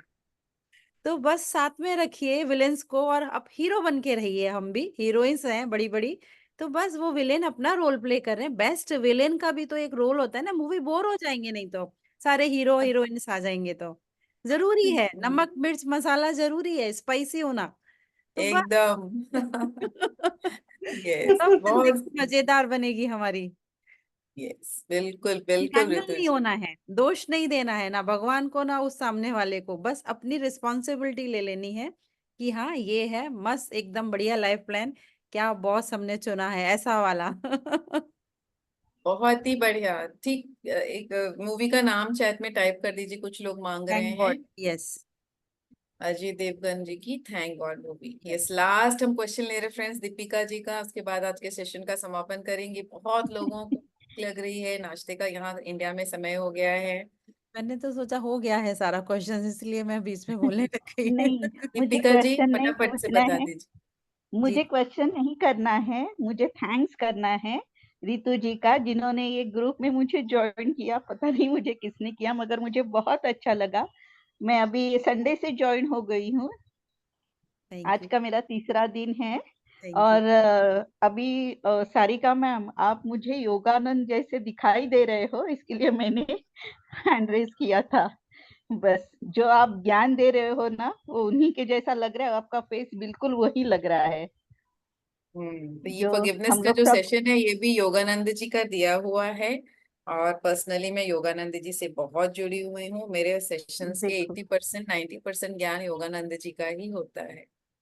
मैम, ये तो मुझे मालूम नहीं था, मगर मुझे आज बहुत बहुत लग रहा है। वैसे मैंने यूट्यूब में आपके बहुत सारे सेशन देखे हैं फॉरगिवनेस के, बीच बीच में, वैसा मुझे टाइम नहीं मिलता है, मगर ये टाइम पे मैं बोली नहीं, आज मुझे अभी 21 दिन का करना ही है। तो मैं बिल्कुल। ज्वाइन हो गई और आपका देखा तो आप मुझे बहुत ये लग रहे थे, इसके लिए मैंने हैंड रेज किया। सॉरी, लेट हुआ मेरी वजह से, वेरी सॉरी, मगर yes, and thank Ritu you. जी, thank you Deepika ji. And thank Ritu you. जी, आप बहुत अच्छा इनिशिएटिव आपने लिया है। आगे यस यस। बढ़िए, हम सब आपके साथ हैं। Thank you ma'am, thank you we हमेशा। Will do it, we will have to do it. हम यस, जन्म लिए हैं इसलिए। जो आपने इसके साथ इंस्पायर आज्ञा किया था। लेती हूँ। Yes, thank you thank you thank you ma'am, आपके वैल्यूबल टाइम के लिए thank you so much. Thank you so much. Master. Hi, all of you.